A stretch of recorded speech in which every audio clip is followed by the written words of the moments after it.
మన ప్రభువైన యేసుక్రీస్తు వారి నామంలో అందరికీ వందనములు.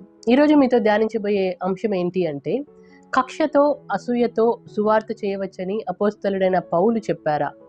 అందును బట్టి నేను సంతోషిస్తున్నాను అని ఆయన చెప్పడంలో పౌలు గారి యొక్క ఉద్దేశం ఏంటి? ముఖ్యంగా అసలు ఈ టాపిక్‌ని తీసుకోవడానికి గల కారణం ఏంటి అంటే, లాస్ట్ టైం మనం చూసాము. ఉప్పొంగజేయు జ్ఞానమా, సత్యంను గూర్చిన అనుభవ జ్ఞానమా అనేది మనం ధ్యానించాం కదా! అంటే మనలో ఫలింపని జ్ఞానం, ఆ జ్ఞానం మనలో ఫలించకుండా క్రియారూపం దాల్చలేదనుకోండి, అది మనల్ని ఉప్పొంగజేస్తుందని, ఒకవేళ మన హృదయంలో మనం నేర్చుకున్న జ్ఞానం ఫలిస్తే అది ప్రేమను చూపుతుందని లాస్ట్ వీక్ మనం తెలుసుకున్నాం. అప్పుడు ఆ ప్రేమ క్షేమాభివృద్ధిని కలుగజేస్తుంది. ఎందుకంటే జ్ఞానం అనేది కేవలము మనము బై హార్ట్ చేస్తే, మెమరైజ్ చేస్తే, లేదంటే నేర్చుకుంటే వచ్చేది కాదు గానీ, ఆ జ్ఞానానికి లేదా ఆ వాక్యానికి మనం లోబడితే జీవితంలోని అన్ని పరిస్థితుల్లో ఆ వాక్యానికి లోబడి, ఆ వాక్యాన్ని మనకి ఇంప్లిమెంట్ చేసుకొని, ఆ వాక్యానికి అనుగుణంగా మనం నడిస్తే అప్పుడు మనం నేర్చుకునేదే సత్యమును గూర్చిన అనుభవ జ్ఞానం. ఉప్పొంగే వాళ్ళ జీవితంలో ఈ విధమైన సత్యమును గూర్చిన అనుభవ జ్ఞానం కనిపించదు. క్రీస్తు స్వరూపంలోనికి సంపూర్ణంగా మారిపోయే వాళ్ళ జీవితంలో జ్ఞానాన్ని బట్టి ఉప్పొంగుదల అనేది ఉండదు. ఎందుకంటే జీవాధిపతికి లేని జీవపు డంబం మనకెందుకు? దేవుని జ్ఞానమైన క్రీస్తుకే లేని ఉప్పొంగుదల, ఆ జ్ఞానాన్ని నేర్చుకుంటూ, ఆ జ్ఞానానికి లోబడుతూ, ఆ జ్ఞానాన్ని ఆధారం చేసుకొని పరలోకానికి వెళ్ళబోతున్న మనకెందుకు? జ్ఞానమైన క్రీస్తుకే ఉప్పొంగుదల లేదు, జీవపు డంబం లేదు. అలాంటప్పుడు అటువంటి ఉప్పొంగుదల గాని, జీవపు డంబం గాని మనకెందుకు అని మనం గత వారంలో ధ్యానించుకున్నాం. ఒకవేళ మనం జ్ఞానాన్ని బట్టి ఉప్పొంగుతూ ఉంటే, తండ్రి అయిన దేవుని భవిష్యత్ జ్ఞానమునకు మనము వ్యతిరేకులం అయిపోతాము. చివరికి మనం పరలోకానికి వెళ్ళలేము అని గత వారంలో మనం ధ్యానించుకున్నాము. ఎవరైనా మీలో వినని వారుంటే మొదట ఆ టాపిక్ మీరు చూసిన తర్వాత ఈ వీడియో చూస్తే మీకు కంప్లీట్‌గా అర్థమవుతుంది. ఎందుకంటే ఇప్పుడు చెప్పబోయే టాపిక్ దానికి కంటిన్యూషన్ అని మనం అర్థం చేసుకోవాలి. సరే, మరి మనం టాపిక్‌లోకి వెళ్ళిపోతే, కక్షతో, అసూయతో లేదంటే కలహబుద్ధితో సువార్త ప్రకటించవచ్చని పౌలు గారు చెప్పారా? అందును బట్టి నేను సంతోషిస్తున్నాను అని పౌలు గారు ఎందుకన్నారు అనే విషయాలు మనం ధ్యానించుకుందాం. ఫిలిప్పీలకు రాసిన పత్రిక 1వ అధ్యాయము 15-18 వచనాలు మనం చూసినట్లయితే, కొందరు అసూయ చేతను, కలహబుద్ధి చేతను, మరికొందరు మంచి బుద్ధి చేతను క్రీస్తును ప్రకటించుచున్నారు. వారైతే నా బంధకములతో కూడా నాకు శ్రమ తోడు చేయవల్లని తలంచుకొని శుద్ధ మనస్సుతో కాక కక్షతో క్రీస్తును ప్రకటించుచున్నారు. వీరైతే నేను సువార్త పక్షమున వాదించుటకు నియమింపబడి ఉన్నానని ఎరిగి ప్రేమతో ప్రకటించుచున్నారు. అయిననేమి మిషచేతనే గాని, సత్యము చేతనే గాని, ఏ విధము చేతనైనను క్రీస్తు ప్రకటింపబడుచున్నాడు. అందుకు నేను సంతోషించుచున్నాను, ఇక ముందును సంతోషింతును. మరి ఈ వచన భాగాలన్నీ చూసినట్లయితే, మరి పౌలు గారు చెప్తున్నారు. ఇక్కడ 2 గ్రూపులుగా మనకు కనిపిస్తున్నాయి. అంటే పౌలు గారి మీద మంచి బుద్ధితో ప్రకటించేవారు, క్రీస్తుని ప్రకటించేవారు కొందరుంటే, ఇంకొక గ్రూప్ ఎలా ఉన్నారంటే కక్షతో, అసూయతో క్రీస్తుని ప్రకటిస్తున్నారు, కలహబుద్ధితో క్రీస్తుని ప్రకటిస్తున్నారు. ఏదైతే ఏంటి సువార్త జరుగుతోంది, దీన్ని బట్టి నేను సంతోషిస్తున్నాను, ఇక ముందుకు కూడా నేను సంతోషిస్తానని పౌలు గారు చెప్తున్నారు కదా. మరి ఏంటి, ఎందుకు ఈ విధంగా పౌలు గారు చెప్తున్నారు అంటే, కక్షతో, అసూయతో చెప్పవచ్చని చెప్తున్నారా? వాళ్ళు ఆ విధంగా ప్రకటిస్తున్నా శుద్ధ మనసుతో ప్రకటించే వాళ్ళని పక్కన పెట్టేస్తే, కక్షతో, అసూయతో, కలహబుద్ధితో, మిషతో ప్రకటించే వాళ్ళు ఆ విధంగా సువార్త ప్రకటిస్తున్నప్పటికీ, ఏదైతే ఏమి సువార్త జరుగుతోంది అని చెప్పి పౌలు గారు సంతోషిస్తున్నాను, ఇక ముందును సంతోషిస్తున్నాను అని చెప్పారు కదా. అంటే పౌలు గారు ఎంకరేజ్ చేస్తున్నారా? కక్షతో, మిషతో వాక్యం చెప్పవచ్చని ఏమైనా ఎంకరేజ్ చేస్తున్నారా అనే విషయాలు మనం ధ్యానించుకుంటూ పోదాం. మొదటగా కక్షతో, మిషతో లేదంటే కలహబుద్ధితో సువార్తను ప్రకటించవచ్చా అనే విషయాన్ని మనం ధ్యానించుకుందాం. ఇందులో మనం గమనించాల్సింది ఏంటి అంటే, పౌలు గారు కక్షతో, మిషతో సువార్త చేయవచ్చని చెప్తున్నారా? అంటే అటువంటి సువార్తను ఎంకరేజ్ చేస్తున్నారా? నెంబర్ 1. నెంబర్ 2 ఏంటి అంటే, కక్ష చేతనే గాని, మిష చేతనే గాని, సత్యము చేతనే గాని, ఏ విధము చేతనైనను క్రీస్తు ప్రకటింపబడుచున్నాడు, అందుకు నేను సంతోషించుచున్నాను, ఇంకా ముందును కూడా సంతోషిస్తాను అని పౌలు గారు చెప్పడంలో అతని ఆంతర్యం ఏంటి? అంటే కక్షతో, మిషతో ప్రకటించవచ్చని ఎంకరేజ్ చేస్తున్నారా? అసలు ఏంటి పౌలు గారి ఉద్దేశం ఏంటి అని మనం తెలుసుకునే ముందు, అసలు కక్షతో, మిషతో, కలహబుద్ధితో సువార్తను ప్రకటించవచ్చా లేదా అనే విషయాలు ధ్యానించుకుందాం. కక్షతో, అసూయతో ప్రకటిస్తున్న వాళ్ళు ఎవరి మీద కక్షతో, ఎవరి మీద అసూయతో, ఎవరి మీద కలహబుద్ధితో ప్రకటిస్తున్నారు అంటే, దేవుని మీద అయితే కాదు. దేవుని మీద కక్ష పెట్టుకొని, అసూయ పెట్టుకొని, కోపం పెట్టుకొని దేవుని మీద అయితే మనం సువార్త చేయలేం. ఇటువంటి నెగిటివ్ ఫీలింగ్స్ దేవుని మీద పెట్టుకొని మనం సువార్త చేయలేం. మరి పౌలు గారి టైంలో ఉన్న వాళ్ళు ఎవరి మీద కక్ష, అసూయ పెట్టుకుని సువార్త చేస్తున్నారంటే, అక్కడ మనకు అర్థమవుతుంది పౌలు గారి మీదనే కక్ష, అసూయ, కలహబుద్ధి పెట్టుకొని సువార్త చేస్తున్నారు. మరి మనుషుల మీద కక్షతో లేదా మిషతో, కలహబుద్ధితో సువార్త చేయవచ్చా అంటే, అసూయతో వాక్యం ప్రకటించడం లేదంటే కక్షతో ప్రకటించడం, మిషతో ప్రకటించడం అంటే ఎదుటి వారిని చూచి వాక్యం ప్రకటించే ఒకరిని చూచి మరొకరు ఈ విధంగా కక్ష పెట్టుకొని, అసూయ పెట్టుకొని, కలహం పెట్టుకొని, వాళ్ళ మీద అసూయతో ఈ విధంగా సువార్త ప్రకటించడము ఏ విధంగా కరెక్ట్ అవుతుందో మనం బైబిల్లో పరిశీలించినట్లయితే యోహాను మొదటి పత్రిక 3వ అధ్యాయం 15వ వచనంలో ఉంటుంది. తన సహోదరుని ద్వేషించిన వాడు నరహంతకుడని, ఏ నరహంతకుని యందు నిత్య జీవం ఉండదని మనం చూడగలం. మరి ఇక్కడ ప్రకటిస్తున్న వారు, కక్షతో అసూయతో సువార్తను ప్రకటిస్తున్న వారు వాళ్ళ సహోదరుడైన పౌలు గారిని ద్వేషిస్తున్నారు, అసూయ పెట్టుకున్నారు, కక్ష పెట్టుకో ఉన్నారు, అతని మీద అంత కోపం పెట్టుకో ఉన్నారు. అటువంటి వాళ్ళు సహోదరుని ద్వేషిస్తూ ఉంటే మరి వారు నిత్య జీవానికి వెళ్ళగలరా?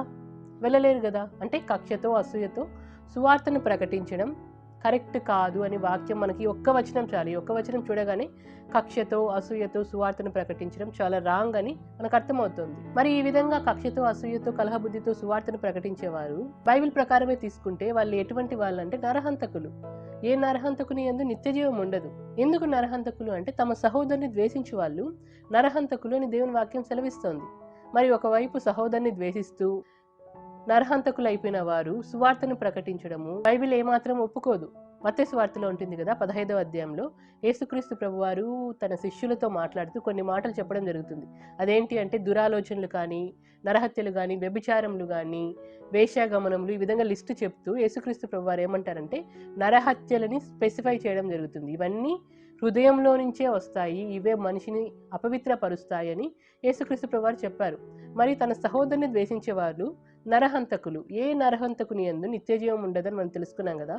మరి హృదయంలో నుంచి వచ్చే అపవిత్రత ఎటువంటిది? సహోదరుని ద్వేషించడం ద్వారా అపవిత్రత కలుగుతోంది, నరహంతకులు అయిపోతున్నారు. అటువంటి వాళ్ళు సువార్త ప్రకటిస్తే అది కరెక్ట్ కాదు అని మనకు దేవుని వాక్యం చాలా ఈజీగా మనకు అర్థం చేయిస్తోంది.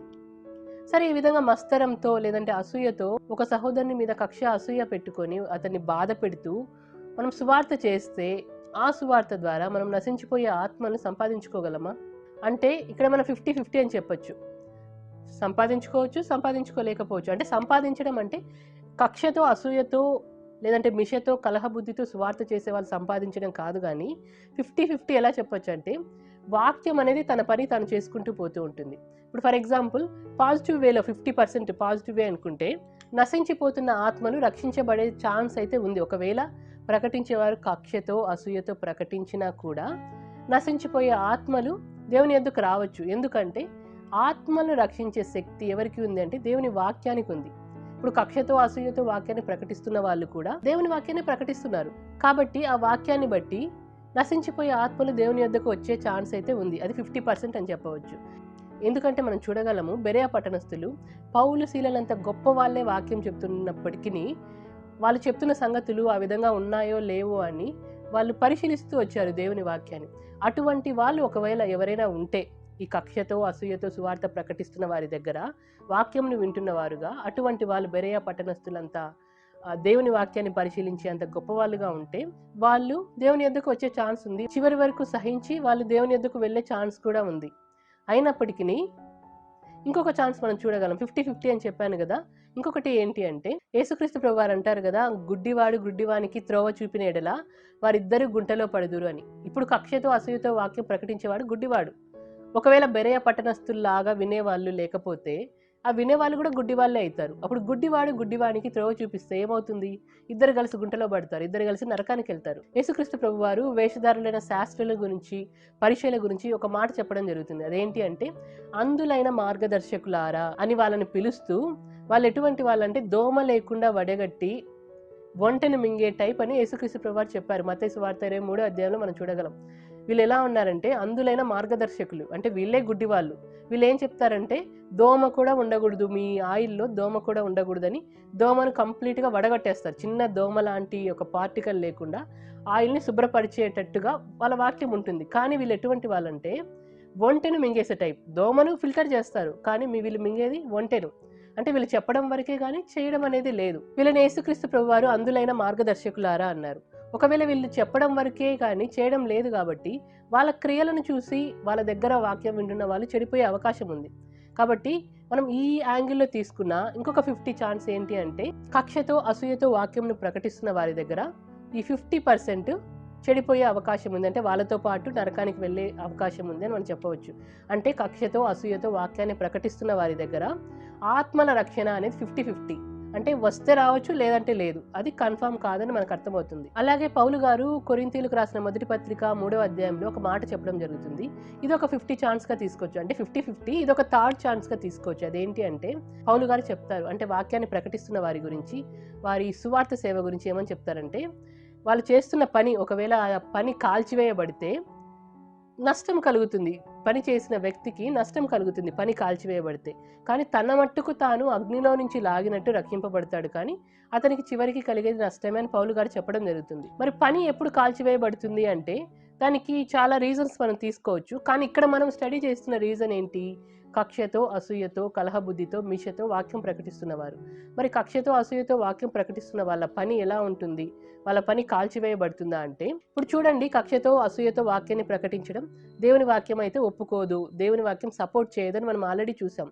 మరి ఈ విధంగా కక్షతో, అసూయతో వాక్యం ప్రకటిస్తున్న వారు వారి జీవితం అంతా కక్షతో, ఎదుటి వాళ్ళ మీద అసూయతో, ఎదుటి వాళ్ళ మీద కలహబుద్ధితో, ఎదుటి వాళ్ళను ఓర్చుకోలేని తత్వంతో, అంటే వారి పని కాల్చివేయబడిన తర్వాత, అంటే సువార్త సేవలో దేవునికి నమ్మదగిన వారిగా ఉండక, నిజాయితీగా ఉండక, సువార్త పనంతా పాడు చేసుకొని చివర్లో వారి తప్పు తెలుసుకుంటే, అంటే కక్ష, అసూయ, మిష, ఈ గర్వము, ఇటువంటివన్నీ తప్పు, ఇటువంటివి మనసులో పెట్టుకొని నేను దేవుని సేవ చేయడం తప్పు, సువార్త చేయడం తప్పు అని చివర్లో తెలుసుకుంటే అప్పుడు వాళ్ళ పని కాల్చివేయబడినట్లే అని పౌలు గారు చెప్తున్నారు. అంటే అప్పుడు వాళ్ళు ఒకవేళ తెలుసుకుంటే చివర్లో తమ మట్టుకు తాము రక్షింపబడతారు, కానీ వాళ్ళ పని అంతా అగ్నిలో కాల్చివేయబడినట్లే, వాళ్ళకి నష్టం కలుగుతుంది అని పౌలు గారు చెప్తారు. ఎందుకంటే ఇర్మియా గ్రంథంలో మనం ఒక మాట చూడగలం, 48వ అధ్యాయం అనుకుంటాను. యెహోవా కార్యమును అశ్రద్ధగా చేయువాడు శాపగ్రస్తుడు అని బైబిల్లో రాయించబడింది. యెహోవా కార్యమును అశ్రద్ధగా చేయడం అంటే, అశ్రద్ధగా చేయడానికి రకరకాల రీజన్స్ అయితే ఉండొచ్చు.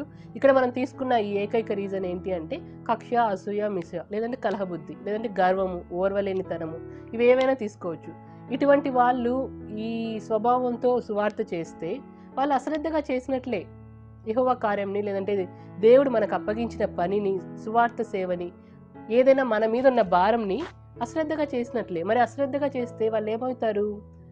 శాపగ్రస్తులు అని దేవుని వాక్యం సెలవిస్తోంది. అందుకే పౌలు గారు కొరింథీయులకు రాసిన మొదటి పత్రిక 3వ అధ్యాయం 3వ వచనంలో ఒక మాట చెప్తారు. అదేంటి అంటే, మీలో అసూయలు ఉన్నాయి, కలహము ఉంది, ఇవన్నీ మీరు ఉండడం ద్వారా మీరు శరీర సంబంధులైన మనుషులే కదా, శరీర సంబంధులైన మనుష్య రీతిగా మీరు నడుచుకొంచున్నారు కదా అని పౌలు గారు అంటారు. అసూయ, కలహం ఉంటే శరీరానుసారులే మీరు. ఎందుకంటే పౌలు గారు అక్కడ ఇంకా చెప్పుకుంటూ వస్తారు. ఆ కొరింథీయులకు రాసిన మొదటి పత్రిక 3వ అధ్యాయం చదువుతూ పోతే, కొందరు పౌలు వారమని, కొందరు అపోలో వారమని, కొందరు కేఫా వారమని డిఫరెంట్ గ్రూప్స్గా ఫామ్ అయిపోయారు. ఏ విధంగా అంటే వాళ్ళని వాక్యంలో నడిపిస్తున్న వాళ్ళని బేస్ చేసుకొని, అంటే వాక్యాన్ని కాకుండా వాక్యంలో నడిపిస్తున్న వాళ్ళని బేస్ చేసుకొని డివైడ్ అయిపోయారు. అంటే ఇక్కడ డివిజన్స్ ఫామ్ అయ్యాయి అని చెప్పవచ్చు. మీరు ఈ విధంగా చెప్పుకోవడం ద్వారా మీరు ప్రకృతి సంబంధులైన మనుషులు కారా, శరీరానుసారులు కారా అని పౌలు గారు మాట్లాడుతున్నారు. అసలు పౌలు ఎవరు, పేతురు ఎవరు, అపోలో ఎవరు? వీళ్ళందరూ పరిచారకులే కదా. ఎవరికి అనుగ్రహించిన కృప కొలది వాళ్ళు సువార్త చేస్తున్నారు, దేవుని పరిచర్యలో కొనసాగుతున్నారు. అంతే తప్ప వీళ్ళందరూ పరిచారకులే అని పౌలు గారు చెప్తున్నారు. దేవుడు వాళ్ళకు అనుగ్రహించిన కృప కొలది వాళ్ళు సువార్త చేస్తుంటే వాళ్ళ సువార్త ద్వారా మీరు రక్షణలోకి వచ్చారు, మీరు విశ్వసించారు. నేను నాటాను, అపోలో నీళ్లు పోశాడు, కానీ వృద్ధి కలుగజేసింది దేవుడే కదా. ఫర్ ఎగ్జాంపుల్, ఒక మొక్కని ఎవరైనా ఒకరు భూమిలో నాటినప్పుడు మరొకరు వచ్చి నీళ్లు వేశారనుకోండి, నాటినవాడు నీళ్లు వేసినవాడు ఇద్దరు ఒకటే అని పౌలు గారు చెప్తున్నారు. ఎందుకంటే దానికి డెవలప్మెంట్ ఇచ్చేది, ఆ మొక్కకి కొత్త ఆకులు కానీ, కాండం కానీ, పూలు కానీ, కాయలు కానీ ఇచ్చేది ఎవరు? ఆ నీళ్లు వేసిన వాళ్ళు కాదు, లేదంటే ఆ నాటినవాడు కాదు, దేవుడే ఇస్తున్నాడు. అదేవిధంగా ఈ సువార్త సేవలో నేను నాటాను, అపోలో నీళ్లు పోశాడు, కానీ వృద్ధి కలుగజేసేవాడు దేవుడే కదా అని పౌలు గారు చెప్తున్నారు. నాటువాడు కానీ నీళ్లు పోయేవాడు కానీ ఇద్దరు ఒకటే, ఎవరి కష్టం కొలది వాళ్ళు జీతం పుచ్చుకుంటారు. అలాగే పౌలు గారు ఏం చెప్తున్నారంటే, నేను నేర్పరి అయిన శిల్పకారుని వల్లే పునాది వేసి తిని, ఆ పునాది తప్ప ఇంకా వేరే పునాది ఎవరు వేయలేరు. ఆ పునాది ఎవరు అంటే యేసుక్రీస్తు ప్రభువు. ఆ పునాది మీద మీరు కట్టుతున్నారు. ఆ పునాది మీద కట్టుతున్న మీరు ఏ విధంగా కడుతున్నారో మీరు పరీక్షించుకోండి, జాగ్రత్తగా చూచుకోండి అని పౌలు చెప్తున్నాడు. ఆ పునాది మీద ఒకవేళ బంగారంతో కానీ, వెండితో కానీ, వెలగల రాళ్లతో కానీ, కర్ర, గడ్డి, కొయ్యకాలు ఇటువంటివి ఏమైనా తీసుకొని వచ్చి మీరు కట్టితే ఆ కట్టబడిన భవనాన్ని పరీక్షించేది ఏంటి అంటే అగ్ని అని చెప్పడం జరుగుతుంది. అప్పుడు అగ్ని చేత బయలుపరచబడి వాని పని ఎట్టిదో ఆ అగ్నియే పరీక్షించును అని పౌలు గారు చెప్తున్నారు. నా మాట అగ్ని వంటిది కాదా, బండను బద్దలు చేయు సుత్తి వంటిది కాదా అని ఇర్మియా గ్రంథంలో మనం చూడగలం. ఇప్పుడు చూడండి, బంగారము వెండితో కట్టేవాళ్ళు ఒకవేళ అగ్ని చేత పరీక్షిస్తే నిలబడుతుంది, వెలగల రాళ్లతో కట్టిన నిలబడుతుంది. మరి కర్ర కానీ గడ్డి కానీ కొయ్యకాలు అంటే వరి కానీ గోధుమలు కానీ ఏవైనా హార్వెస్ట్ చేసిన తర్వాత భూమి మీద కొద్దిగా మిగిలిపోయిన గడ్డి ఉంటుంది కదా, అంటే ఆల్రెడీ గడ్డి కోసేసిన తర్వాత మిగిలిన కొద్దిగా ఉన్న గడ్డి, కొన్ని సెంటీమీటర్స్ హైట్లో ఉన్న గడ్డిని కొయ్యకాలు అంటారు. ఇప్పుడు ఫస్ట్ కాలిపోయేది ఏంటి అంటే కొయ్యకాలు, దాని తర్వాత గడ్డి, దాని తర్వాత కర్ర, రాళ్ళు, వెండి, బంగారం అని మనం తీసుకోవచ్చు. అంటే ఇప్పుడు అగ్ని చేత పరీక్షించబడినప్పుడు, అంటే దేవుని వాక్యం చేత పరీక్షించబడినప్పుడు మీరు యేసుక్రీస్తు ప్రభు అనే పునాది మీద కట్టిన మీ సంఘము నిలబడుతుందా లేదా? మీరు తయారు చేసిన, అంటే మీరు వాక్యం చెప్పి దేవునిలో వాళ్ళని పెంపొందిస్తున్నారు కదా, దేవునిలో నిలబడుతున్నారు కదా, మీరు ఏ విధంగా అయితే దేవుని వాక్యం చేత వాళ్ళని పోషిస్తున్నారో అది నిజంగా వాళ్ళు నిలబడినారా లేదా? మీరు కట్టిన సంఘము, క్రీస్తు సంఘము మీ ద్వారా కట్టబడినది నిలబడిందా లేదా అని ఎప్పుడు తెలుస్తుందంటే వాక్యం చేత తెలుస్తుంది, లేదంటే క్రీస్తు రాకడలో బయలుపరచబడుతుందని పౌలు గారు చెప్తున్నారు. మరి ఈ విధంగా కక్షతో, అసూయతో, కలహబుద్ధితో, మిషతో సువార్త ప్రకటన చేసే వాళ్ళు దేవుని సంఘాన్ని నిలబెట్టగలరంటారా? ఒకవేళ నిలబెట్టలేకపోతే వాళ్ళ పని కాల్చివేయబడినట్లు, అప్పుడు వాళ్ళకి నష్టం కలుగుతుంది, అప్పుడు వాళ్ళు నరకానికి అని చెప్పవచ్చు. కానీ ఒకవేళ అప్పటికీ వాళ్ళు తప్పు తెలుసుకుంటే తమ మట్టుకు తాము రక్షింపబడతారు, కానీ అగ్నిలో నుంచి తప్పించుకున్నట్లు, అగ్నిలో నుంచి లాగినట్లు రక్షించబడతారు అని చెప్తున్నారు. ఎందుకంటే వాక్యం ప్రకటిస్తున్న వారు, లేదంటే సువార్త చేస్తున్న వాళ్ళు, నాయకులుగా ఉన్న వాళ్ళు ఎలా ఉండాలంటే వాళ్ళ దగ్గర వాక్యంలో పెంపొందింపబడుతున్న వారి గురించి లెక్క ఒప్ప చెప్పవలసిన వారుగా ఉన్నారు. దేవునికి వారు లెక్క చెప్పాలి, వారి ఆత్మల్ని కాయాలి.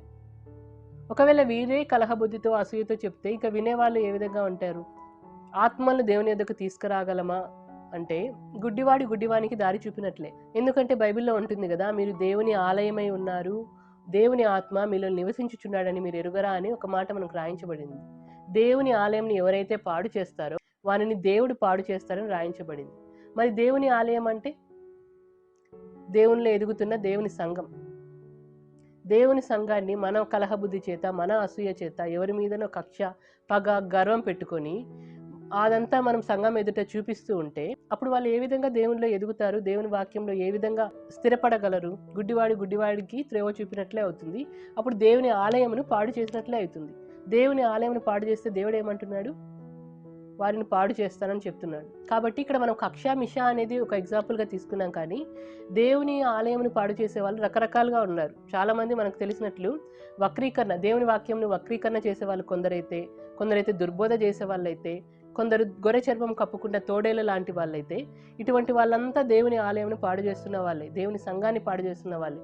వాళ్ళని దేవుడు పాడు చేస్తాడు అని బైబిల్లో రాయించబడింది. మరి కక్షతో, మిషతో, ఇతరుల మీద పగతో, కలహబుద్ధితో మన దగ్గర ఉన్న వారిని దేవుని వాక్యం చేత నడిపిస్తే అది కూడా దేవుని ఆలయంని పాడు చేసినట్లే మనం అర్థం చేసుకోవాలి. ఇక్కడ మనం చూడగలము, యేసుక్రీస్తు ప్రభువారు ఒక మాట చెప్తారు కదా, మత్తయి సువార్త 5వ అధ్యాయంలో ఉంటుంది, నీవు బలిపీఠం వద్ద అర్పణం అర్పించేటప్పుడు నీ సహోదరుని మీద నీకు ఏదైనా విరోధం ఉంటే, ఒకవేళ నీకు అది జ్ఞాపకం వస్తే అర్పణం అక్కడ విడిచిపెట్టి మొదట వెళ్ళి నీ సహోదరునితో సమాధాన పడమని రాయించబడింది. మరి అపోస్తలుడైన పౌలు టైంలో ఉన్న వారికి తెలీదా ఈ వాక్యం అంటే? తెలుసు. మరి వారు ఎందుకు సమాధాన పడట్లేదు అంటే, ఇక్కడ సమాధాన పడడానికి మనం చూడాలి. పౌలు గారు అయితే సమాధాన పడడానికి రెడీగా ఉన్నారు. కానీ ఇక్కడ పరిస్థితి ఎలా ఉందంటే, కక్షతో, అసూయతో వాక్యం ప్రకటిస్తున్న వారు పౌలు మీద కక్ష, పౌలు మీద మిష, పౌలు మీద కలహబుద్ధి అనుకుంటున్నారే కానీ నిజానికి పౌలునే ప్రేమించిన వాళ్ళు, ఒక సహోదరునే ప్రేమించిన వాళ్ళు దేవుణ్ణి ఎలా ప్రేమించగలరు? అంటే పౌలు ఒకవేళ వాళ్ళని ప్రేమించినప్పటికీ, పౌలు సమాధాన పడాలనుకున్నప్పటికీ వాళ్ళలో ఉన్న ప్రేమ లేని తత్వం అనేది పౌలు గారితో సమాధాన పడనివ్వకుండా చేస్తుంది. పౌలు గారి మీద అసూయ పెట్టుకున్నారు, పగ పెట్టుకున్నారు, కలహం పెట్టుకున్నారు, మిష చూపుతున్నారు. ఇవన్నీ చేస్తుండడం ద్వారా వాళ్ళు పౌలు గారితో సమాధాన పడలేరు. ఒకవేళ పౌలు గారు సమాధాన పడాలనుకున్నా వాళ్ళలో కక్ష ఉందని, అసూయ ఉందని, పగ ఉందని, మిష ఉందని వాళ్ళు ఒప్పుకునే, లేదంటే వాళ్ళ తప్పును వాళ్ళు అడ్మిట్ చేసుకునే స్థితిలో లేరు. వాళ్ళ తప్పును వాళ్ళు ఒప్పుకునే స్థితిలో లేరు, ఒప్పుకొని విడిచిపెట్టి క్షమాపణ అడిగే స్థితిలో లేరు. కాబట్టి వాళ్ళకి సమాధానం పౌలు గారితో రావడం అంటే అది అసాధ్యమే అని చెప్పవచ్చు. ఒకవేళ వాళ్ళు మారితే పౌలు గారు రెడీగా ఉన్నారు సమాధాన పడడానికి. అయినప్పటికీ వీళ్ళలో సమాధానం రాలేదు అంటే ఇవన్నీ కారణాలు, కక్ష, అసూయ, మిష, పగ అని చెప్పవచ్చు.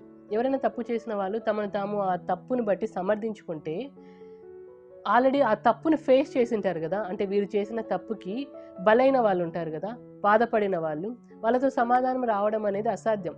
ఒకవేళ బాధపడిన వాళ్ళు నిజంగా దేవుని నమ్మిన వాళ్ళు, దేవునిలో ఉన్న వాళ్ళైతే సమాధాన పడడానికి ప్రయత్నించినా సాధ్యం కాదు. అయినప్పటికీ దేవునిలో ఉన్న వాళ్ళు క్షమిస్తారు తప్పు చేసిన వాళ్ళని. అయినప్పటికీ తప్పు చేసిన వాళ్ళు ఒప్పుకోకపోతే, వాళ్ళ తప్పును ఒప్పుకోకపోతే సమాధానం ఇద్దరి మధ్య రాదు. ఎందుకంటే నీతికి దుర్నీతికి సాంగత్యం లేదు, మంచి చెడుతో కలవలేదు. టూ ఆపోజిట్ క్యారెక్టర్స్ మధ్య సమాధానం ఎలా వస్తుంది? తప్పు చేసిన వాళ్ళు నిజాయితీగా తమ తప్పును ఒప్పుకొని క్షమాపణ కోరితే, ఎదుటి వాళ్ళు దేవునిలో ఉన్న వాళ్ళైతే వాళ్ళు క్షమిస్తే అప్పుడు ఇద్దరి మధ్య సమాధానం వస్తుంది. కానీ మంచి చెడుతో కలవలేదు, నీతి దుర్నీతితో కలవలేదు. ఈ క్షమాపణ అడగనంత వరకు తప్పు చేసిన వాళ్ళు, లేదంటే ఈ పౌలు గారి దగ్గర ఉన్న కక్షతో అసూయతో మిషతో ప్రకటిస్తున్న వాళ్ళు వాళ్ళ తప్పును తెలుసుకోనంత వరకు పౌలు గారికి కానీ వారికి కానీ సమాధానం అనేది రాదు. అయినప్పటికీ పౌలు వాళ్ళని ప్రేమిస్తున్నట్లు మనం బైబిల్లో చూడగలం. ఒకసారి మళ్ళీ ఆ వాక్యం గమనించండి. ఫిలిప్పీయులకు రాసిన పత్రిక 1వ అధ్యాయం 15 నుంచి 18 వచనాలు. కొందరు అసూయ చేతను కలహబుద్ధి చేతను మరికొందరు మంచి బుద్ధి చేతను క్రీస్తును ప్రకటించుచున్నారు. వారైతే నా బంధకములతో కూడా నాకు శ్రమ తోడు చేయవలని తలంచుకొని శుద్ధ మనస్సుతో కాక కక్షతో క్రీస్తును ప్రకటించుచున్నారు. వీరైతే నేను సువార్త పక్షంన వాదించుటకు నియమింపబడి ఉన్నానని ఎరిగి ప్రేమతో ప్రకటించుచున్నారు. ఆయననేమి మిష చేతనే గాని సత్యము చేతనే గాని ఏ విధము చేతనైనను క్రీస్తు ప్రకటింపబడుచున్నాడు. అందుకు నేను సంతోషించుచున్నాను, ఇక ముందును సంతోషించును. ఫిలిప్పీలకు ఈ పత్రిక రాస్తూ అక్కడున్న వాళ్ళతో, అంటే మంచి బుద్ధి ఉన్న వాళ్ళతో, శుద్ధ మనసుతో ప్రకటించే వాళ్ళు ఉన్నారు కదా, మంచి బుద్ధితో, వాళ్ళ గురించి ఏమని చెప్తున్నారంటే, మీరు సువార్త విషయంలో మీరు నాతో పాలువారై ఉన్నారు, మిమ్మల్ని చూసి నాకు చాలా హ్యాపీగా ఉంది. ఈ సత్క్రియ మీలో ప్రారంభించిన దేవుడు ఉన్నారు కదా, ఆ దేవుడు క్రీస్తు దినం వరకు దాన్ని నిలబెడతాడు, కొనసాగిస్తాడని నేను రూఢిగా నమ్ముచున్నానని పౌలు గారు చెప్తారు. నేను మీ అందరి కోసం ప్రార్థన చేస్తున్నాను, మిమ్మల్ని అందరినీ నా హృదయంలో పెట్టుకున్నాను అని పౌలు గారు మాట్లాడుతున్నారు. ఈ మనం పత్రిక అంతా చూసినట్లయితే పౌలు గారు వీరందరి కొరకు ప్రార్థన చేస్తున్నారని, వీళ్ళ విషయం అంటే శుద్ధ మనసుతో ప్రకటించే వాళ్ళ విషయము సంతోషిస్తూ దేవునికి కృతజ్ఞతాస్తుతులు చెల్లిస్తున్నానని పౌలు గారు చెప్తున్నారు. కానీ ఇంకొక గ్రూప్ ఉంది కదా, వాళ్ళు ఎటువంటి వాళ్ళంటే కక్షతో అసూయతో మిషతో కలహబుద్ధితో పౌలు మీద ఇటువంటి లక్షణాలన్నీ పెట్టుకొని వాళ్ళు సువార్తను ప్రకటిస్తున్నారు.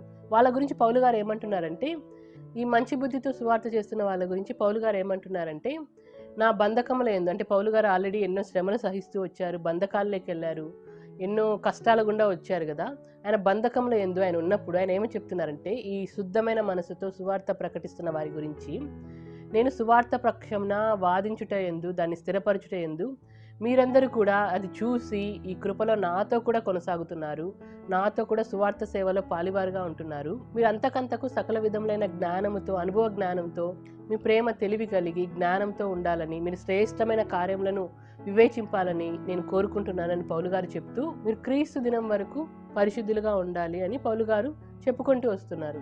కానీ పౌలు గారు ఏం చెప్తున్నారంటే, నాకు సంభవించిన ఈ బంధకములు ఎందుకు సంభవించాయంటే సువార్త ఇంకా ప్రబలం అవ్వడానికి, అంటే సువార్త ఇంకా స్ప్రెడ్ అవ్వడానికి, ఇంకా దేవుని రాజ్య వ్యాప్తి జరగడానికి ఇవి నాకు సంభవించాయి. ఇవన్నీ క్రీస్తు నిమిత్తమే సంభవించాయని అనుకుంటున్నాను. కాబట్టి ఈ మంచి బుద్ధితో ప్రకటిస్తున్న వాళ్ళు ఎలా ఉన్నారంటే, నాకు క్రీస్తు నిమిత్తము లేదంటే సువార్త సేవ నిమిత్తం ఈ బంధకములు అనుగ్రహించబడ్డాయి, లేదంటే ఈ బంధకముల గుండా నేను నా జీవిత ప్రయాణాన్ని కొనసాగిస్తున్నాను అని పౌలు గారు చెప్తూ, ఈ బంధకాలను మీరు చూసినప్పుడు మీరు కూడా ఇంకా ధైర్యం తెచ్చుకొని, ఇంకా స్థిర విశ్వాసం కలిగి నిర్భయంగా ధైర్యంగా దేవుని వాక్యాన్ని ప్రకటిస్తున్నారు, అందుని బట్టి నేను సంతోషిస్తున్నాను అని పౌలు గారు చెప్తున్నారు. అంటే పౌలు గారు బంధకములలో ఉంటే శుద్ధ మనసుతో దేవుని వాక్యాన్ని ప్రకటించేవారు పౌలు గారి బంధకములను చూచి వాళ్ళు భయపడకుండా, అంటే పౌలు గారే బంధకముల గుండా వెళ్ళినప్పుడు మనం కూడా దేవుని వాక్యం కొరకు, సువార్త కొరకు, క్రీస్తు రాజ్య వ్యాప్తి కొరకు మనం కూడా ఇంకా దేవునిలో మనం కట్టబడాలి, సువార్త చెయ్యాలి అని ధైర్యంగా వాళ్ళు పౌలు గారి బంధకములను, పౌలు గారి కష్టాలను, అంటే పౌలు గారిని ఒక రోల్ మోడల్ లాగా తీసుకొని వాళ్ళు ధైర్యంగా వాక్యాన్ని ప్రకటించడం మనం చూడగలం. ఇది ఒక గ్రూపు. ఇంకొక గ్రూపు కక్షతో మిషతో ప్రకటిస్తున్నారు. ఈ కక్షతో మిషతో ప్రకటిస్తున్న వాళ్ళు ఎలా ఉన్నారంటే, వీళ్ళు కూడా పౌలు గారి బంధకములు చూసి ఏమంటున్నారంటే, పౌలు గారి బంధకములు అంటే ఆల్రెడీ శ్రమల గుండా పౌలు గారు ఉంటే ఇంకా శ్రమలను యాడ్ చేస్తున్నారు పౌలు గారికి.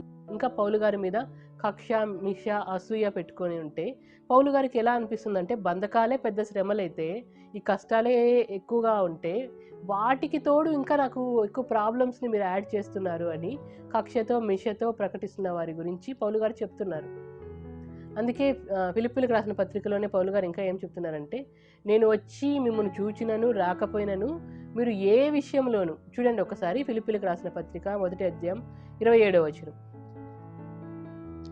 మీరు ఏ విషయంలోనూ ఎదురించి వారికి బెదరక అందరినూ ఒక్క భావంతో సువార్త పక్షమున పోరాడుచు ఏక మనసు గలవారే నిలిచి ఉన్నారని నేను మిమ్మల్ని గూర్చి వినులాగున మీరు క్రీస్తు సువార్తకు తగినట్లుగా ప్రవర్తించుడి.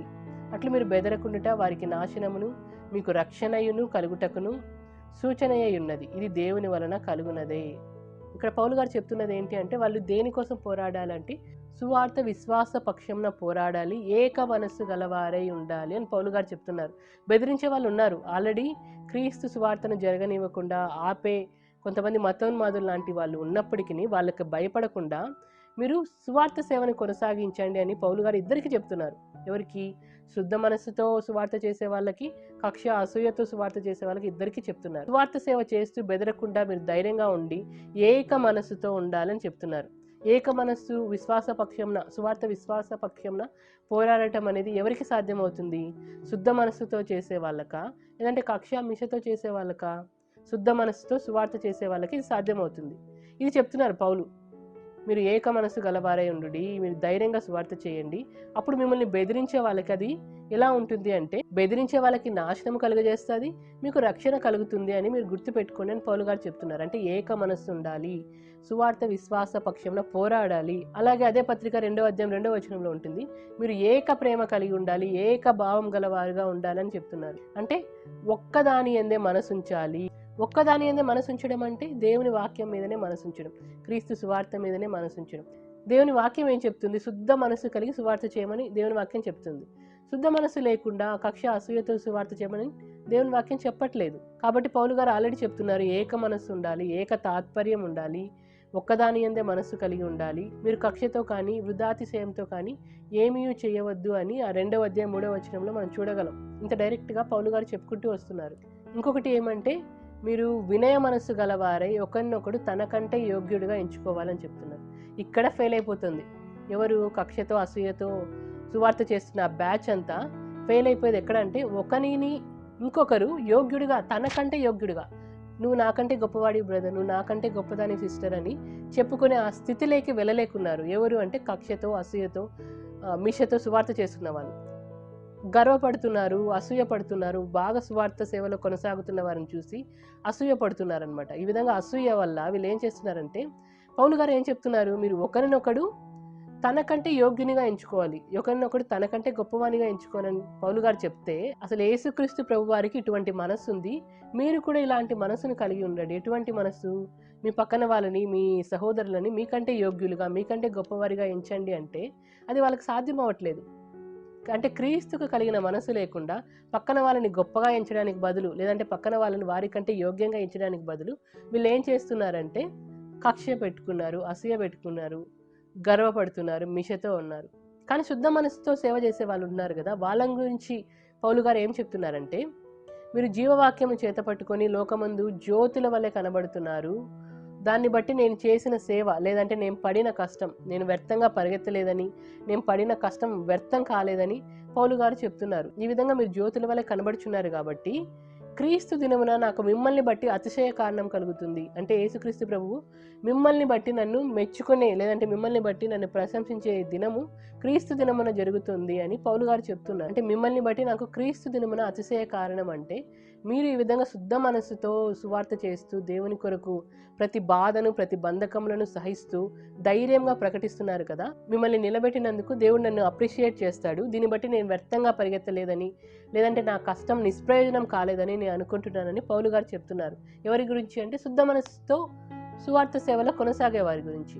అలాగే ఫిలిప్పీలకు రాసిన పత్రికే కాకుండా ఇంకా కొన్ని పత్రికల్లో ఇటువంటి స్వభావం, కక్షామిష లేదంటే అసూయ కలిగిన వాళ్ళ గురించి ఇంకా చెప్తూ పౌలు గారు రాయడం జరుగుతుంది. కొరింథీయులకు రాసిన పత్రిక ఉదాహరణగా పౌలు గారు చెప్తున్నారు, నాకు ఒక సంగతి వినపడింది. అది ఏంటి అంటే, మీరు సంఘమందు ఒక సమాజంగా గ్యాదర్ అవుతున్నారు, మీరు గ్యాదర్ అవుతున్నప్పుడు మీలో కక్షలు ఉన్నాయని వింటున్నాను, కొంత మట్టుకు అది నిజమనే నమ్ముతున్నాను. అలాగే 2వ పత్రికలో అంటారు కదా, నేను మీ దగ్గరికి వచ్చినప్పుడు మీరు నాకు ఇష్టలుగా ఉండరేమో, లేదంటే మీకు నేను ఇష్టడనుగా ఉండనేమో అని నేను భయపడుచున్నాను. ఎందుకంటే మీరు ఒకవేళ కలహ బుద్ధి కానీ, అసూయ కానీ, మీలో కలహం పెట్టుకొని కానీ, క్రోధాలు కానీ, కక్షలు కానీ, కొండములు కానీ, ఒకరి మీద ఒకరు గుసగుసలాడటలు కానీ పెట్టుకొని ఉన్నారనుకోండి, లేదంటే ఉప్పొంగుతున్నారనుకోండి, అల్లర్లు ఉన్నాయనుకోండి, అప్పుడు మీరు నాకు ఇష్టలుగా ఉండలేరు, మీకు నేను ఇష్టలుగా ఉండలేను. కాబట్టి మిమ్మల్ని బట్టి నేను భయపడుతున్నానని పౌలు గారు కొరింథీయులకు చెప్తున్నారు. ఇవి మాత్రమే కాకుండా కొంతమంది ఎలా ఉన్నారంటే, కొండెములు, ఒకరి మీద ఒకరికి చాడీలు చెప్పుకుంటూ ఉన్నారు, ఒకరినొకరు అంటే గుసగుసలు అని కూడా చెప్పడం జరిగింది పౌలు గారు. అంటే ఒకరి గురించి ఒకరు లేనప్పుడు వాళ్ళ గురించి ఇంకొకరికి చెప్పడం, ఈ వీళ్ళు లేనప్పుడు వీళ్ళని గురించి ఇంకొకరికి చెప్పడం, గుసగుసలు మాట్లాడుకోవడం.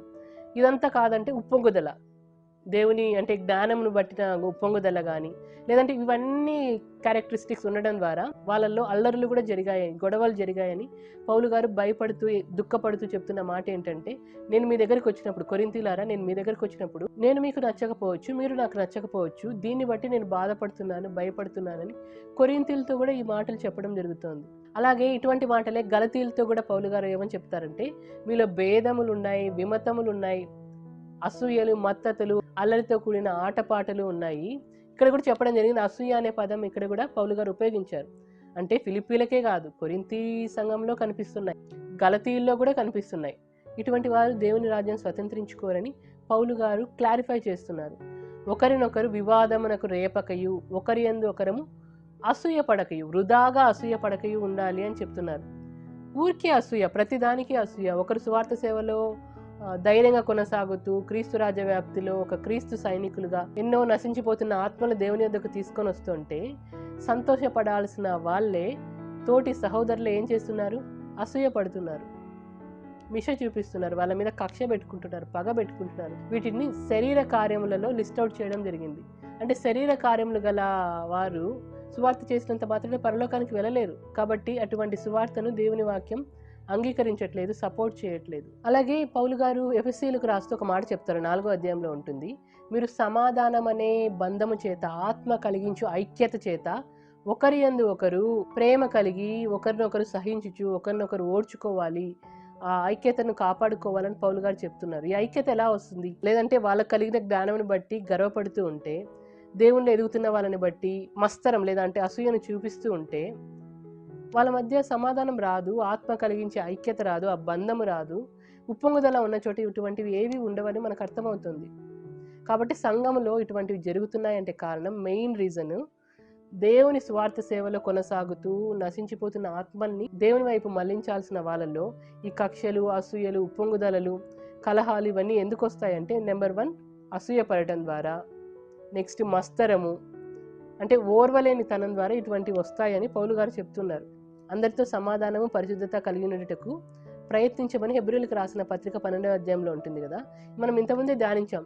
అందరితో సమాధానం అంటే మంచి మంచితో కలవగలదు, చెడు చెడుతో కలవగలదు. మంచి చెడుతో కలవలేదు, నీతికి దుర్నీతికి ఎటువంటి సాంగత్యం లేదు. ఇప్పుడు సమాధానం లేని చోట సమాధానం అని మనం ఎలా చెప్పగలము? సమాధానం రావాలంటే ఇద్దరు దేవునిలో ఉండాలి, ఇద్దరు దేవునికి భయపడాలి, ఇద్దరు ఒకరినొకరు వారికంటే మరొకరు గొప్పవారిగా ఎంచుకోవాలి, ఒకరికంటే మరొకరు యోగ్యులుగా ఎంచుకోవాలి. ఇటువంటి లక్షణం లేని చోట, అంటే ఒకరికంటే ఒకరు గొప్పగా ఎంచుకునే ఆ లక్షణం లేని చోట సమాధానం అనేది రావడం అసాధ్యం. ఎఫెసీయులకు రాసిన పత్రికలో అంటారు కదా పౌలు గారు, 4వ అధ్యాయం 15వ వచనంలో ఉంటుంది, ఈ సత్యం లేదంటే వాక్యం ప్రకటించే వాళ్ళు ఏ విధంగా ప్రకటించాలంటే కక్షతో అసూయతో కాదు, ప్రేమ కలిగి సత్యము చెప్పుచు క్రీస్తు వలె ఉండుటకు అన్ని విషయంలో ఎదగాలని చెప్తూ, మరి సత్యాన్ని ప్రకటించే వాళ్ళు, దేవుని జ్ఞానాన్ని, దేవుని వాక్యాన్ని ప్రకటించే వాళ్ళు ఏ విధంగా ప్రకటించాలి? ప్రేమ కలిగి స్వార్థ చేయాలి, ప్రేమ కలిగి సత్యం ప్రకటించాలి అని చెప్తోంది. మరి ఇక్కడ ప్రేమ లేకుండా కక్ష, అసూయతో, మిషతో సువార్తను ప్రకటిస్తే, సువార్త సేవ చేస్తే అది నిష్ప్రయోజనమే.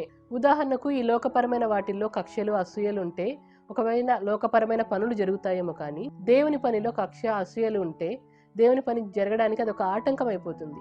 ఇప్పుడు ఒక డాక్టర్ అవ్వాలన్నా, ఇంజనీర్ అవ్వాలన్నా, లేదంటే ఒక టీచర్ అవ్వాలన్నా వాళ్ళకున్న అర్హత, వాళ్ళ టాలెంట్, వాళ్ళ క్వాలిఫికేషన్, లేదంటే వాళ్ళ నాలెడ్జ్ బట్టి, వాళ్ళు క్వాలిఫై అయ్యే ఎగ్జామ్స్ బట్టి, వాళ్ళు అటెంప్ట్ చేసే ఇంటర్వ్యూస్ బట్టి వాళ్ళు మంచి స్టేజ్కి వెళ్తారేమో, కానీ ఇక్కడ దేవుని పని చేస్తున్న వాళ్ళకు ఉండాల్సిన అర్హత ఏంటి? రక్షణలో నిలబడి నశించిపోతున్న ఆత్మలు దేవుని దగ్గరకు తీసుకురావాలంటే మొదటగా ఉండాల్సిన అర్హత క్రీస్తు ప్రేమను కలిగి ఉండాలి. ఈ ప్రేమ లేకపోతేనే కక్షలు, అసూయలు, పగలు ఇటువంటివన్నీ రావడం జరుగుతుంది.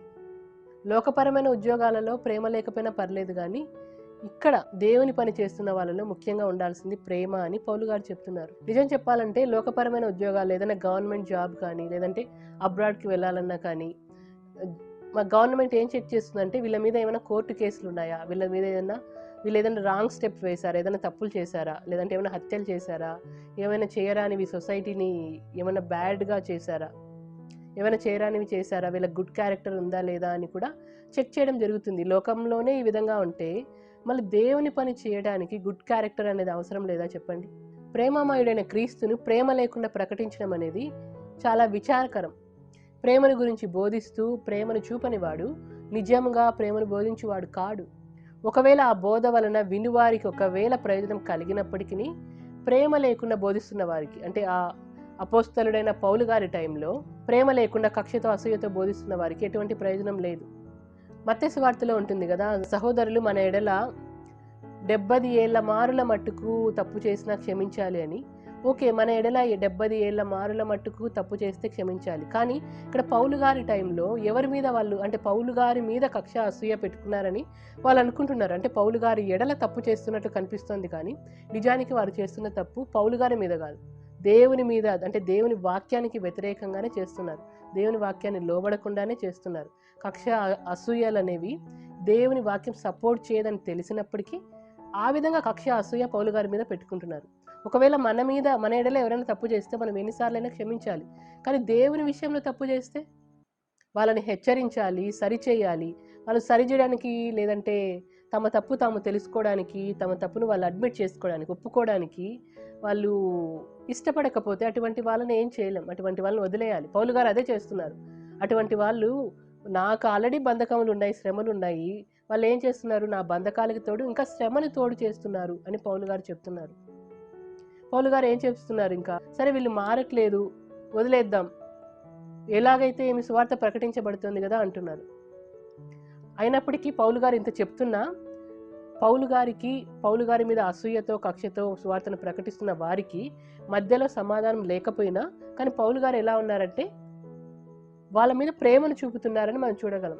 సరే, పౌలు గారు అయితే ప్రేమను చూపుతున్నారు. మనం చూసాం కదా, కక్ష చేతనే కానీ మిష చేతనే కానీ ఏ విధం చేతనైనాను క్రీస్తు ప్రకటించబడుతున్నాడు, అందుని బట్టి నేను సంతోషిస్తున్నాను అని పౌలు గారు ఎందుకు చెప్తున్నారు? కక్షతో అసూయతో సువార్తను ప్రకటించడం రాంగ్, మీలో అసూయలు ఉన్నాయేమో, పగలున్నాయేమో, కలహబుద్ధి ఉందేమో, మీరు అలా ఉండకూడదు అని అందరికీ రాస్తూ వచ్చారు కదా పత్రికలు. కొరింథీలకు కానీ, ఫిలిప్పీలకు కానీ, గలతీలకు కానీ. ఒకవేళ నేను మీ దగ్గరికి వస్తే మీకు ఇష్టడనుగా నేను ఉండనేమో, నాకు ఇష్టలుగా మీరు ఉండరేమో, మిమ్మల్ని బట్టి నాకు భయం వేస్తుంది, నేను భయపడుతున్నానని చెప్తున్న పౌలు గారు, ఆ కక్ష అసూయ మిష పగలనే వాటిని ఖండిస్తున్న పౌలు గారు ఈ మాట ఎందుకు అంటున్నారు? ఏ విధము చేతనైతే ఏంటి, క్రీస్తు ప్రకటించబడుతున్నాడు, అందుకు నేను సంతోషిస్తున్నాను, ఇక ముందును సంతోషిస్తున్నాను నేను ఎందుకు అంటున్నారు పౌలు గారు? అంటే మనం చూడగలము పౌలు గారి మెంటాలిటీ ఎటువంటిది అంటే, మనం కొరింథీలకు రాసిన పత్రికలో పౌలు గారు అంటారు కదా, 9వ అధ్యాయంలో ఉంటుంది, యూదుల్ని సంపాదించుకోవడానికి యూదుల వలె ఉన్నాడంట. ధర్మశాస్త్రానికి లోబడిన వారిని సంపాదించుకోవడానికి పౌలు గారు కూడా ధర్మశాస్త్రానికి లోబడిన వారి వలె ఉన్నాడంట. ధర్మశాస్త్రం లేని వారిని సంపాదించుకోవడానికి ధర్మశాస్త్రం లేనివాడుగా ఉన్నాడంట. బలహీనులను సంపాదించుకోవడానికి బలహీనుడుగా ఉన్నాడంట పౌలు గారు. అంటే ఏ విధమైతే ఏంటి, నేను క్రీస్తు దగ్గరికి నశించిపోతున్న ఆత్మల్ని తీసుకురావాలి, ఏ విధము చేతనైనాను నేను కొందరిని అగ్నిలో నుంచి బయటకు తీసుకురావాలని పౌలు గారు అంటున్నారు. ఆ విధంగా ఉండి ఎలాగోలా క్రీస్తు దగ్గర తీసుకొని వస్తున్నారు. మనం కూడా అలా ఉండాలి అని చెప్పడం చాలా సులభం, కానీ అది పాటించడమే కష్టం. అది పౌలు గారు పాటించి చూపించారు. ఈ కక్ష అసూయ గర్వం మిష ఉండే వాళ్ళకి ఇటువంటి బుద్ధి అసలు ఉండనే ఉండదు.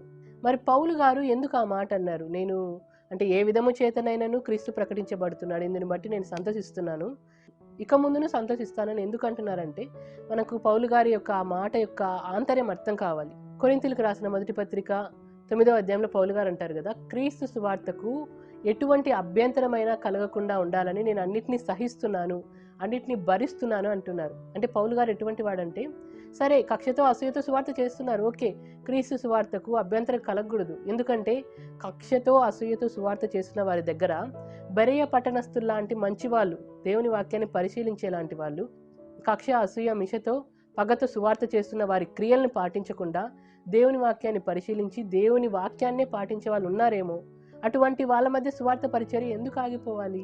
కాబట్టి నేను భరిస్తాను, క్రీస్తు సువార్తకు ఏ అభ్యంతరం రాకుండా నేను అన్నింటినీ భరిస్తాను అని పౌలు గారు అనుకుంటున్నారు. ఎందుకంటే పౌలు గారు తన సహోదరుని ప్రేమించేవాడుగా అంటున్నాడు. సహోదరుని ప్రేమించేవాని యందు అభ్యంతర కారణం ఏమీ లేదు అని దేవుని వాక్యం చెప్తోంది. యోహాను మొదటి పత్రిక 2వ అధ్యాయం 10వ వచనంలో ఉంటుంది. నిజంగా సహోదరుని ప్రేమించే వారిలో ఎటువంటి అభ్యంతర కారణం లేదు. వీళ్ళు కక్షతో అసూయతో మిషతో ప్రకటిస్తున్న వారిలో అభ్యంతర కారణం అదే, సహోదరుని ప్రేమించట్లేదు, కక్ష అసూయ మిష ఉంది, అభ్యంతర కారణం ఉంది వాళ్ళలో. నిజం చెప్పాలంటే అభ్యంతర కారణం ఉండేది కక్షతో అసూయతో సువార్తను ప్రకటిస్తున్న వారి వల్ల కలుగుతోంది.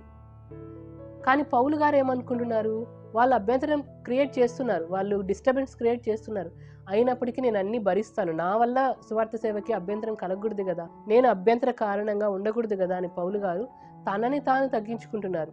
నిజానికి అభ్యంతర కారణంగా పౌలు గారు లేరు. ఆ కక్షతో, అసూయతో, పగతో ప్రకటిస్తున్న వాళ్ళు క్రీస్తు సువార్త సేవకు అభ్యంతర కారణంగా ఉన్నారు. అయినప్పటికీ పౌలు గారు తనను తాను తగ్గించుకొని తన వల్ల అభ్యంతరం కలగకూడదని అనుకుంటున్నారు. ఎందుకంటే అభ్యంతరపరచు వాళ్ళ మెడకి పెద్ద తిరుగటి రాయి కట్టి మిక్కిలి లోతైన సముద్రంలో పడవేయడం వాళ్ళకి మేలని దేవుని వాక్యం సెలవిస్తోంది. కక్షతో, అసూయతో సువార్త ప్రకటిస్తున్న వాళ్ళని అడ్డుకుంటే వాళ్ళ ద్వారా జరిగే సువార్త సేవ ఆగిపోతుంది. మనం ఇంతకుముందు చూసాం కదా, 50-50. అంటే నశించిపోతున్న ఆత్మలు కక్షతో, అసూయతో సువార్త చేస్తున్న వారి దగ్గరికి వస్తే రావచ్చు, లేదంటే లేదు. రక్షణలోకి వస్తే రావచ్చు, లేదంటే లేదు. వాళ్ళు నిజంగా బెరియా పట్టణస్తులాగా, లేదంటే వాక్యం మీద ఇంట్రెస్ట్తో వచ్చేవాళ్ళు, ఆ కక్ష, అసూయతో ప్రకటిస్తున్న వాళ్ళ క్రియలు చూడకుండా వచ్చేవాళ్ళైతే, ఒకవేళ పౌలు గారు వీళ్ళని అడ్డగిస్తే, కక్షతో, అసూయతో సువార్త చేసిన వారిని అడ్డగిస్తే, ఆ వచ్చే మంచి వాళ్ళకి ఆటంకం కలుగుతుంది కదా అనే విధంగా పౌలు గారు ఆలోచించి ఎవ్వరికీ నష్టం చేయదలుచుకోలేదు. ముఖ్యంగా దేవునికి నష్టం చేయదలుచుకోలేదు. దేవుడు నశించిపోతున్న ఆత్మని దేవుని ఎదుగు తీసుకురమ్మని చెప్పాడు. ఏదైతే ఏముంది, క్రీస్తు సువార్త ప్రకటించబడుతుంది, రాని జరగని సువార్త ఇంకా దీన్ని బట్టి నేను సంతోషిస్తాను, ఇక ముందు నువ్వు సంతోషిస్తాను అని పౌలు గారు చెప్తున్నారు. ఇంకా పౌలు గారి మెంటాలిటీ ఎటువంటిదంటే, ఒకవేళ తన భోజన పదార్థం వల్ల కూడా తన సహోదరునికి అభ్యంతరం కలుగుతుందేమో, ఒకవేళ కలిగితే నాకు అది శ్రమ అవుతుంది కదా, కాబట్టి అటువంటి సహోదరుల నిమిత్తం నేను మాంసం కూడా తినను అంటున్నారు. ఇంత ప్యూర్ మెంటాలిటీ, ఇంత మంచి మెంటాలిటీ ఉన్న పౌలు గారు ఇంతగా తనను తాను తగ్గించుకుంటున్నారు. కాబట్టి ఇవన్నీ సహించిన పౌలులో మనకు 2 లక్షణాలు కనిపిస్తున్నాయి. అదేంటి అంటే, క్రీస్తు సువార్తకు ఏ అభ్యంతరం కలగకూడదని, ఏ విధం చేతనైనా సువార్త ప్రకటించబడాలి, సువార్త ఆగిపోకూడదు, నశించిపోయే ఆత్మను రక్షణలోకి తీసుకురావాలని తనను తాను తగ్గించుకోవడం. రెండవది ఏంటి అంటే, తన మీద కక్ష, అసూయ, పగ పెట్టుకుని సువార్త చేస్తున్న వారిని కూడా క్షమించడం. ఈ 2 లక్షణాలు పౌలు గారిలో మనం చూడగలం. అంటే పౌలు గారి ఉద్దేశం ఒక్కటే ఇక్కడ. ఏదైతే ఏంటి, సువార్త జరుగుతోంది, వాళ్ళు నా మీద కోపంగా ఉన్నారు, కక్ష పెట్టుకున్నారు, మిష పెట్టుకున్నారు, పగ పెట్టుకున్నారు, కలహబుద్ధితో ఉన్నారు. ఏదైతే ఏంటి, సువార్త జరుగుతోంది, వాళ్ళు కోపంగా ఉంటే ఉండనివ్వండి. వాళ్ళు ఉండేది నా మీద కదా, దేవుని మీద కాదు కదా. సరే, ఒకవేళ వాళ్ళు దేవుని వాక్యానికి వ్యతిరేకంగానే ఉన్నారు, క్రీస్తును ప్రకటిస్తున్నారు, సువార్త జరుగుతోంది, జరగనివ్వండి. వాళ్ళ ద్వారా మంచి వాళ్ళు, నిజంగా దేవుని నమ్మే వాళ్ళు ఉన్నారేమో, రానివ్వండి వాళ్ళని. వాళ్ళు నాకున్న బంధకాలకి తోడుగా ఇంకా శ్రమను తోడు చేస్తున్నారు, తోడు చేయనివ్వండి. అయినా పర్లేదు, నేను అన్నిటినీ క్షమిస్తాను, క్రీస్తు నిమిత్తం నేను అన్నిటినీ భరిస్తాను, ఎందుకంటే ప్రేమ అన్నిటినీ ఓడ్చును అని పౌలు గారు చెప్పారు. కాబట్టి నేను అన్నింటినీ క్షమిస్తాను, భరిస్తాను. నాకు కావాల్సింది నా క్రీస్తు ప్రకటింపబడాలి, క్రీస్తు రాజ్యవ్యాప్తి జరగాలి, నరకానికి వెళ్తున్న ఆత్మలు రక్షించబడాలి. నా మట్టుకైతే బ్రతుకుట క్రీస్తే, చావైతే లాభం. అలాంటి వారందరి ద్వారా కలిగే శ్రమలను గూర్చి నేను బాధపడను, అంతేగాక నేను తిరిగి వాళ్ళపై కక్ష సాధించను అని పౌలు గారు అనుకుంటున్నారు. కాబట్టే వారిని క్షమించగలిగాడు. అంతే తప్ప మీరు ఇలానే కక్షతో, మిషతో, అసూయతో, కలహబుద్ధితో వాక్యంను ప్రకటించండి, ఇలానే కొనసాగండి అని పౌలు గారు చెప్పట్లేదు. లేదంటే పౌలు గారు ఇటువంటి బుద్ధిని ఎంకరేజ్ చేయట్లేదు అని మనం గమనించాలి. కాబట్టి మీకు శుద్ధ మనస్సు లేదు, మీకు అసూయలున్నాయి, పగలున్నాయి, నేను మీకు నచ్చట్లేదు, నాకు ఒకవేళ మీరు ఇష్టమైన వారుగా ఉండరేమో అని నేను భయపడుచున్నానని పౌలు గారు చెప్తున్నారు. ఎందుకంటే మీరేదో మీకు మీరే క్రీస్తుని ప్రకటించాము, మా ద్వారా సువార్త పని జరుగుతోందని అనుకుంటున్నారు కదా. మీలో కార్యసిద్ధి కలుగజేయవాడు దేవుడే. అంటే మీ సువార్త మీ వలన ఏదో పని జరుగుతుంది అనుకుంటున్నారు, కానీ నిజానికి కార్యసిద్ధి కలుగజేసేవాడు దేవుడే. ఫిలిప్పీయులకు రాసిన పత్రికలో చెప్తాడు 2వ అధ్యాయంలో, మీ అంతకు మీరు కార్యసిద్ధి కలుగజేసుకోలేరు, అది దేవుని వాక్యంకున్న శక్తి, దేవుడే కార్యసిద్ధి కలుగజేస్తాడు. మీలో ఉన్న ఈ సనుగులు కానీ, సంశయములు కానీ, ఇవన్నిటినీ మాని మీరు క్రీస్తు ప్రేమ కలిగి సువార్త చేయమని పౌలు గారు తన పత్రికలో రాయడం మనం చూడగలం. అంటే మెయిన్ పౌలు గారి ఉద్దేశం ఏంటి అంటే, వాళ్ళంటే ఏదో తెలియక కక్షతో, అసూయతో ప్రకటిస్తున్నారు, వాళ్ళు సరిగ్గా క్రీస్తులో ఎదగని వారు. నేను ప్రేమ కలిగి ఉండాలి, కాబట్టి వారి ద్వారా జరుగుతున్న సువార్త పని జరగాలి, నేను అభ్యంతర కారణంగా ఉండకూడదు. వారు మారుతారేమో, వాళ్ళు మారాలి, వాళ్ళ తప్పు వాళ్ళు తెలుసుకోవాలి, వాళ్ళు క్రీస్తులో ఎదుగుతూ పరిపూర్ణులు అవ్వాలి. అంతే తప్ప నేను ప్రేమ చూపడంలో తప్పిపోకూడదు. ఇప్పుడు కక్షతో ప్రకటిస్తున్న వారు వాళ్ళ తప్పు వాళ్ళు తెలుసుకొని ప్రేమతో ప్రకటించేంత వరకు నేను వెయిట్ చేస్తాను, ప్రేమ కలిగి వాళ్ళు సత్యం చెప్పినంత వరకు వెయిట్ చేస్తాను. ఎందుకంటే వాళ్ళు కూడా పరిపూర్ణతకు అనుబంధమైన ప్రేమను ధరించుకోవాలి. వాళ్ళ కొరకై వెయిట్ చేస్తూ వాళ్ళ మార్పు కొరకు ప్రార్థన చేస్తాను. అటువంటి వారిలో చేంజ్ అనేది రావాలి అందుకోసం ఎంతకాలమైనా నేను వెయిట్ చేస్తాను, ఎంతకైనా నన్ను నేను తగ్గించుకుంటాను. ఎందుకంటే ఆత్మల రక్షణే నాకు ముఖ్యము, నా క్రీస్తు ప్రకటించబడమే నాకు ముఖ్యము, సువార్త సేవ లేదంటే సువార్త స్ప్రెడ్ అవ్వడమే, క్రీస్తు రాజ్య వ్యాప్తి జరగడమే నాకు ముఖ్యము అని పౌలు గారు అనుకున్నారు. కాబట్టే తనను తాను అంతగా తగ్గించుకున్నారు.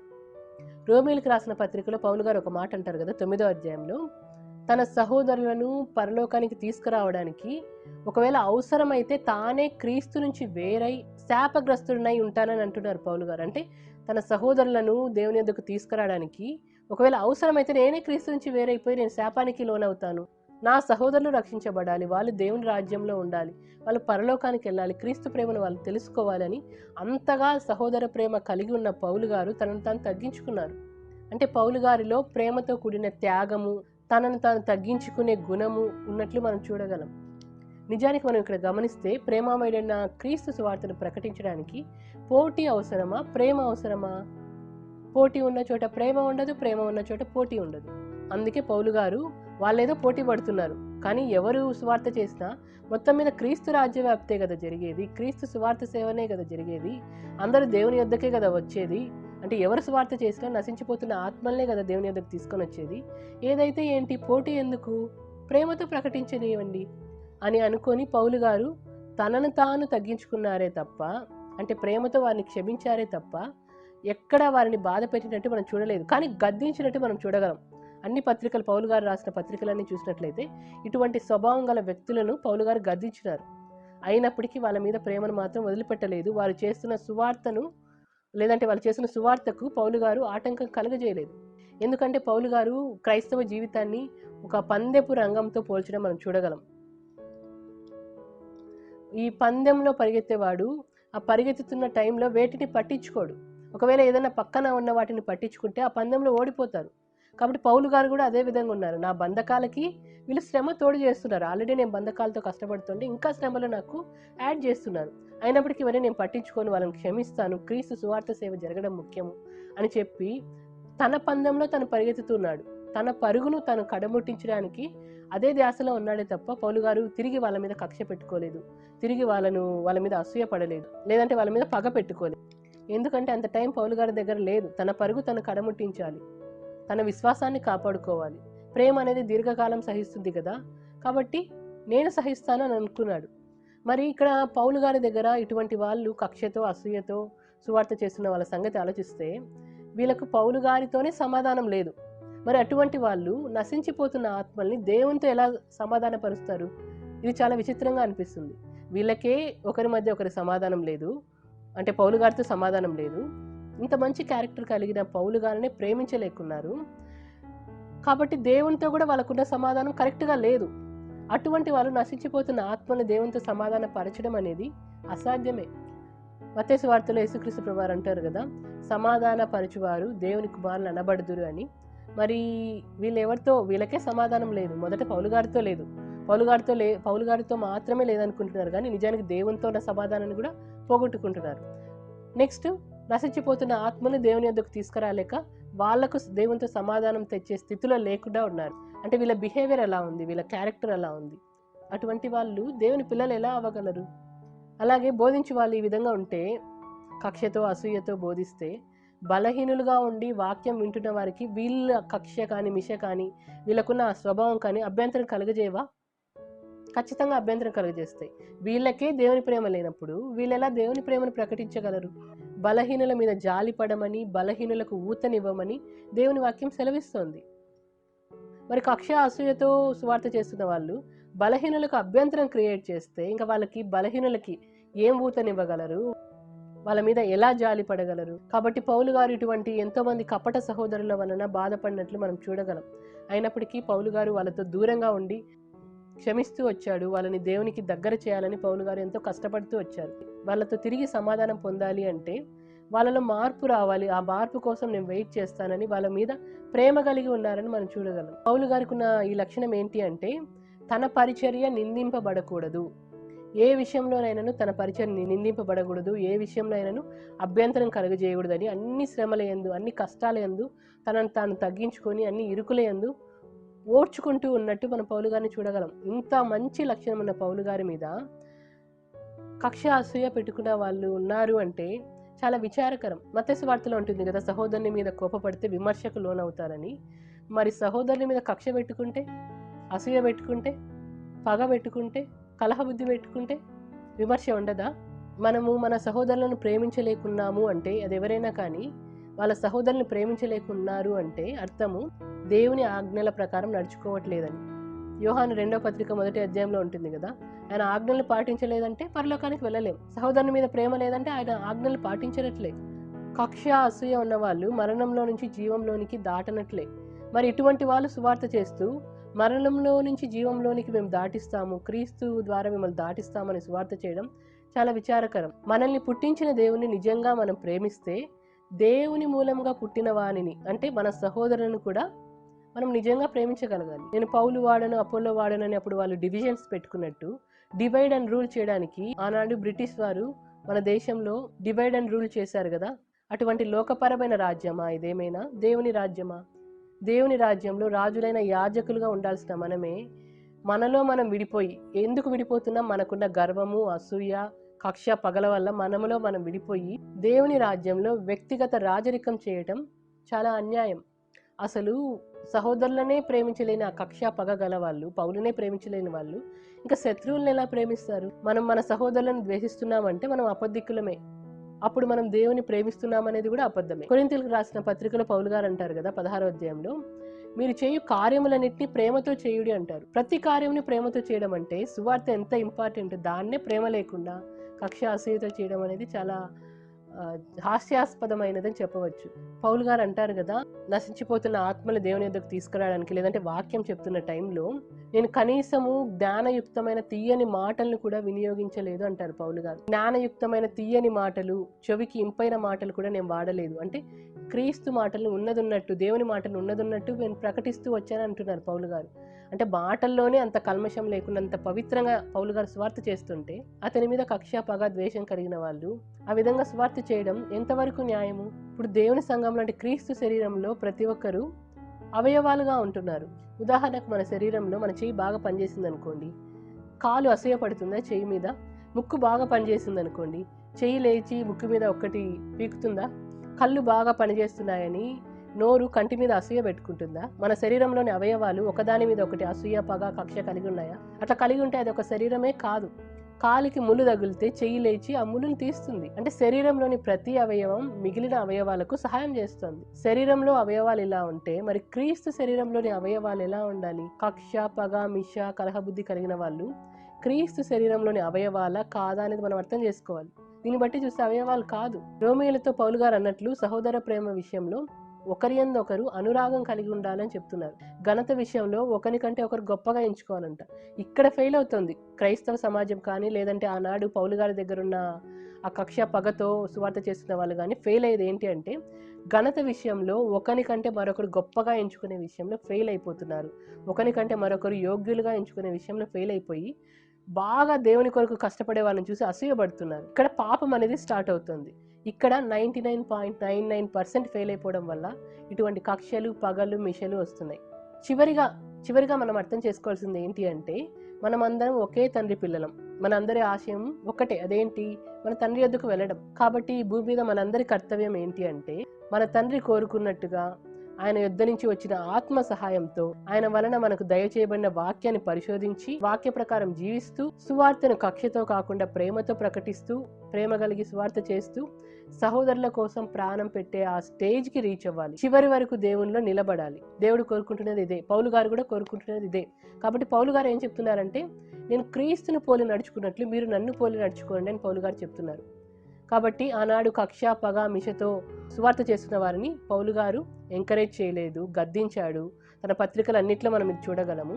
రెండవదిగా ఎందుకు పౌలు గారు ఏ విధము చేత నేను క్రీస్తు ప్రకటించబడుతున్నాడు, అందుకు నేను సంతోషిస్తాను, ఇక ముందు సంతోషిస్తానని ఎందుకన్నారంటే సువార్త సేవకు అభ్యంతరం కలగకూడదని తనను తాను తగ్గించుకున్నారే తప్ప ఆ లక్షణాన్ని, ఆ కక్ష, పగ అనే లక్షణాన్ని పౌలు గారు ఎంకరేజ్ చేయట్లేదని మనం గమనించగలం.